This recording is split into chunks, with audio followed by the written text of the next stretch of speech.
Welcome back to This Week in CAA Football. I'm Bobby Broyles, joined as always by my colleague Tim McDonald. Tim, check out the new digs. Not bad, huh? I like it, Bobby. Hey, place is looking good. I like what you did with maybe we can add some things and we'll see. Absolutely, we will.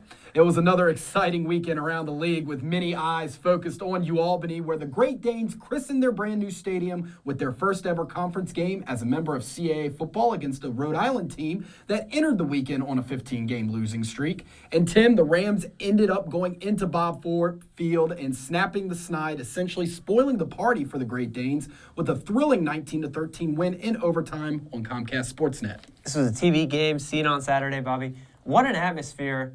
Yes, Albany came away with a loss, but talk about the environment of that stadium. There was reports of students who had to get turned down. They were trying to come to the game, and they just didn't have enough room.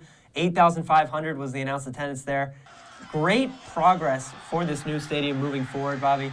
We know there's potential there for some great atmospheres going forward. But, Bobby, give the credit to Rhode Island. 15-game losing streak coming in. Bobby, that's their first win since November 5th of 2011. Yep. Talk about a drought for the players and for that program. Great way to get it done. Bobby, the best part about that game, Rhode Island's defense gets it done, knocking down a pass in the end zone, get the win. See the look on that team's face after the game. They wanted that one. Staying with the Rams now, let's take a look ahead to Week 4. Rhodey will be featured as part of Saturday's CAA football doubleheader on Comcast Sportsnet, with the Rams hitting the road once again to take on William & Mary, a team that has looked very solid through 3 games this year, Tim, particularly on defense. Hey, get the couch ready, get the kids in the house, set the DVR, Bobby. We got a nice little doubleheader. The first game, like you said, is this William & Mary defense legit? That's what I want to know. Yes, these last 2 games, nothing to take anything away from their opponents. Lafayette and Hampton, they've only allowed 13 total points. Both of those opponents have not rushed for over 100 yards. I want to know how good this defense is, because right now, Bobby, they have a lot of confidence. This is a team, their only losses to West Virginia, that was by 7 points. And Rhode Island comes in this game, too. Hey, nothing else to lose as well. A big win for them last week in conference play. William & Mary, is this team legit? I think it'll show up this week. They're playing at home, so I give the advantage to them as they will. Again, you can catch the Rams take on the Tribe on the Comcast family of networks and on NECN for all you New Englanders. Be sure to check the local listings in your area. For our out-of-market viewers, the game will be made available live on CAA.tv. The first game in Saturday's doubleheader features a rematch of last year's first-round playoff game between Villanova and Stony Brook as the Wildcats welcome the Seawolves to the main line for their home opener at 3 o'clock. Talk about a great showdown for 2 teams looking to prove and bounce back and get a win. Stony Brook, 5 overtime loss to Buffalo. Another heartbreaking FBS loss for them. They also lost to UTEP a couple years ago in overtime. That was an FBS game. How about Villanova? This is the most important game in my mind for them this season. They're 0-2. They lost to Boston College and they lost to Fordham. They had a bye week to recollect themselves, Bobby, maybe get healthier. Still, John Robertson has progressed offensively. This Villanova defense last week, I think, got shocked a little bit by Fordham. Stony Brook coming to this game, like I said, off the loss. It's a big game. Stony Brook already obviously one win in conference play. Villanova still looking for that first conference win. A lot of things for this on the line for this game. Should be a great game and one I'm looking forward to attending along with a few of our CAA football colleagues.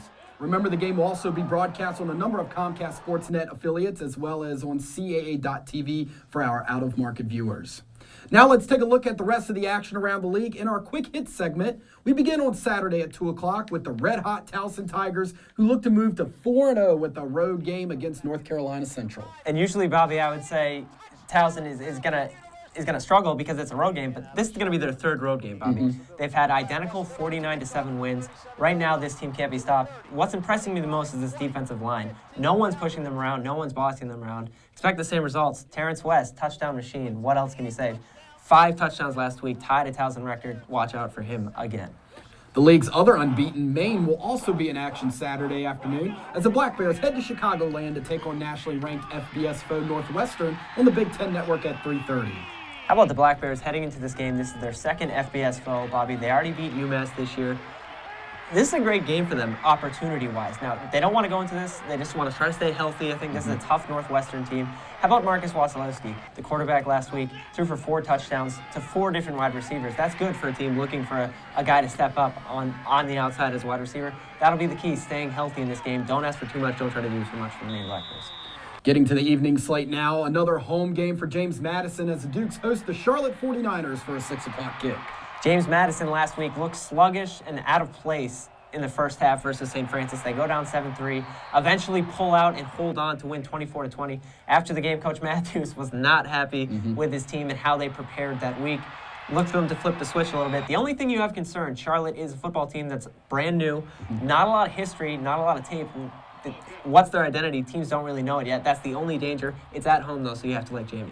Also kicking at 6 will be the Blue Hens, who look to rebound from a tough loss to Navy when they return to Newark for their final non-conference contest against Wagner. Delaware, this is really the first time that they struggled on both sides of the ball last week versus Navy. Look for that offense to get going again. Wagner is a team who didn't even register over 100 yards of total offense in a loss to Syracuse last week. They're playing in Newark, the Blue Hens, come back home, regroup before conference play starts. Big game for them, and I think you should expect good things offensively from this team.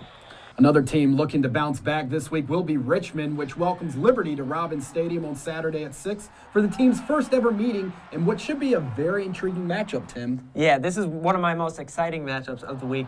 Turner Gill and Liberty comes in and faces Coach Rocco. Where did Coach Rocco coach before?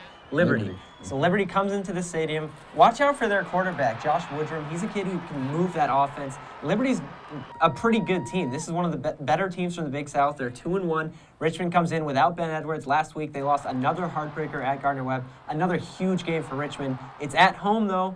Richmond needs to bounce back, and they need it now.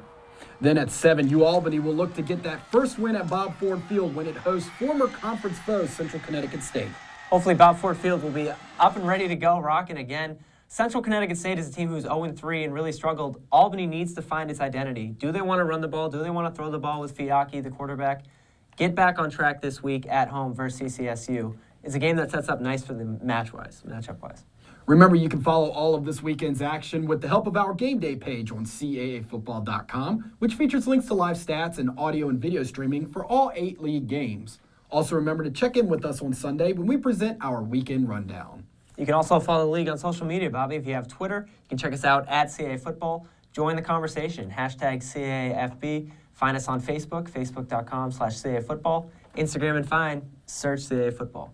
We also invite you to keep up with all our on-campus coverage. I don't know if you saw last week's CAA Football. They were at Albany, UAlbany, Rhode Island game. If you haven't checked it out, our Going Deep feature, it's great, very well done. It's on Bob Ford. The legendary coach is now on CAA.tv and CAAfootball.wordpress.com, along with interviews, highlights, Bobby, maybe even a little campus tour there. Get a look at UAlbany's tailgating scene. And as I noted earlier, we'll be on campus again this weekend as Alex Souza, Zach Burris, and I head to Villanova to see if Andy Talley's Wildcats can avenge last year's postseason loss to the Seawolves. Stay tuned to CAAfootball.com and our official Every Day is Saturday blog on all of our on-campus coverage coming out of our trip to Nova. That'll do it for us this week. We'll see you right back here next Wednesday. Enjoy the games, everyone.